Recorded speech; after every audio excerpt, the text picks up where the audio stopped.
Hey everybody, what's up? It's Clint from Navy Fit Mom and Dad, and you're probably asking yourself, why am I sitting around all this food? Hopefully you can see me. Um, what I want to talk to you right now is, when you go to the store and you buy some packaged foods, not all of it's bad, some of it is. But I kind of want to give you a little insight on things that I look for and kind of how to read ingredient labels, because um, manufacturers find pretty nice and tricky ways to make you think like you're eating healthy, but actually it isn't. So you can actually see how processed your foods are. The one kind of a general rule I like to use is if I can find 5 whole food ingredients, pretty high up on the list of ingredients on a packaged food, then I'm going to go ahead and get it. So I'm going to go ahead, and this is all stuff I just pulled from my pantry. So this is full disclosure, so you can see there's some good things and there's some not so good things in our pantry. So anyway, I'll go ahead and start off with some of the grain stuff. Okay, I've got some grain stuff here from my pantry. I'm going to talk you through and kind of let you know what I look for. So when I buy a loaf of bread for myself and the family, there's something I'm looking for, and no matter if it says the label on the front, it's going to catch everyone's eye and be like, oh, that's healthy. It might not necessarily be healthy. So if something says whole grain wheat, multi-grain wheat, something that sounds healthy, the best way to look, honestly, look at the ingredients. What you want to stay away from, any kind of enriched, if it doesn't say whole, then it's not good. It's good, but there's better things out there. Stay away from white flour, wheat flour, because those all come from the same plant, the wheat plant. Enriched flour, those aren't whole foods. Those are genetically enhanced somehow. So, first thing on the 100% whole wheat, whole grain bread that I bought, it's got whole wheat flour in it. This is good. So, all right, now I pulled out some Bisquick. And the number one thing on here, enriched flour bleached. That just sounds nasty. It's got wheat flour, riboflavin, folic acid, stuff that sounds good, but enriched flour that's bleached? No, don't think so. Oh, look at that.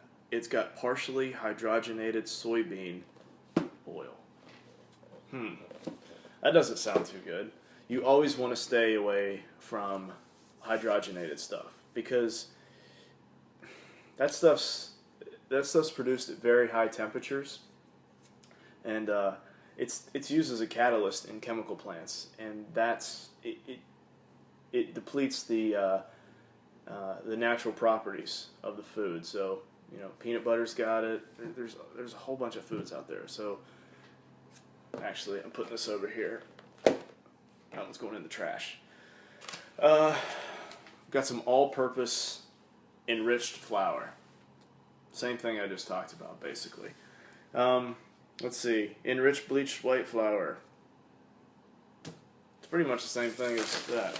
That's going in the trash. I kind of found this tucked away. Got this when we lived out in San Diego. So let's see. The first thing... Oh, where's the ingredients on here? Oh, look at that. It's really hard to find because it's one thing. It's whole grain oats, and that's flour.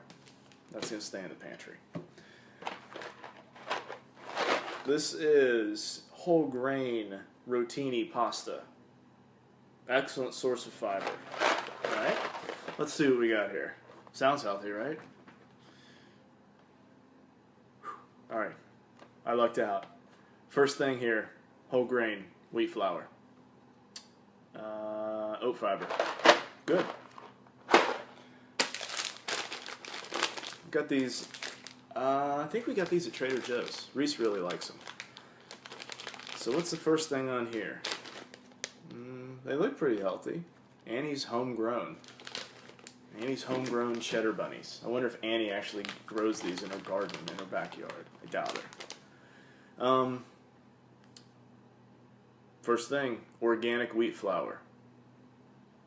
Oh, it's got cheddar cheese, culture. and that doesn't sound good at all. Anyway, this isn't whole. No. These look healthy. They're green. They've got veggie in the name. They just sound good. Let's see.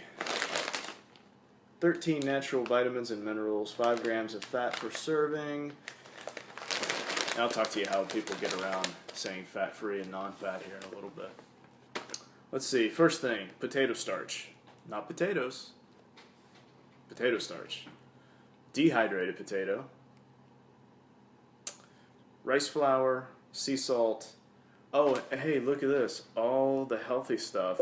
The spinach, the broccoli, the carrots, the tomatoes, the beets, the shiitake, mushrooms. They're all down at the bottom. Not as healthy as you think. Let's see, what else do we have? Okay. So looking at rice. I used to eat this stuff all the time. I love Uncle Ben's rice. It's quick, it's easy, you throw it in the microwave, it's done. We just found these the other day at Costco. These are crunchy rice rollers.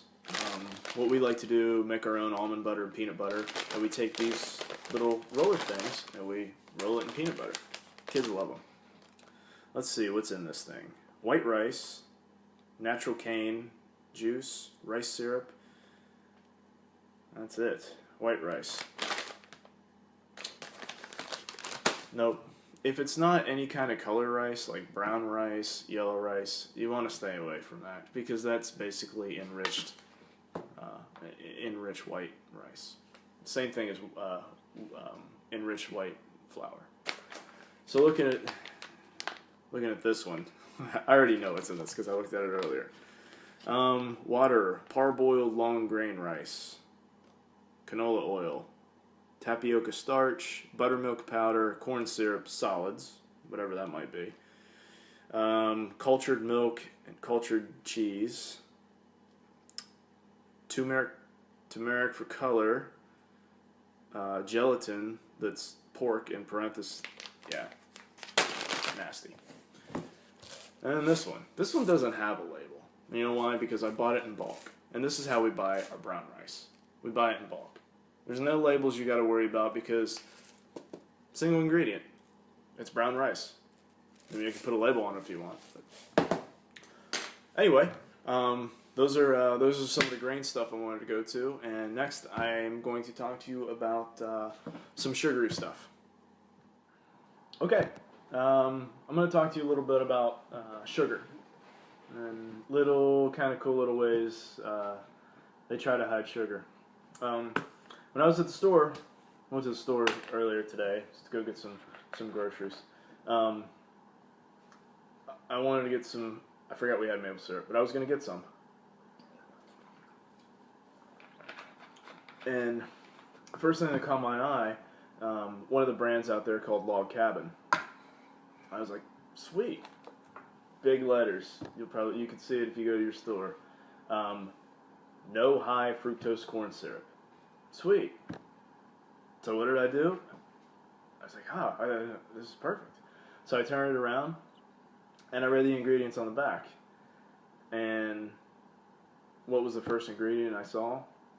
Corn syrup.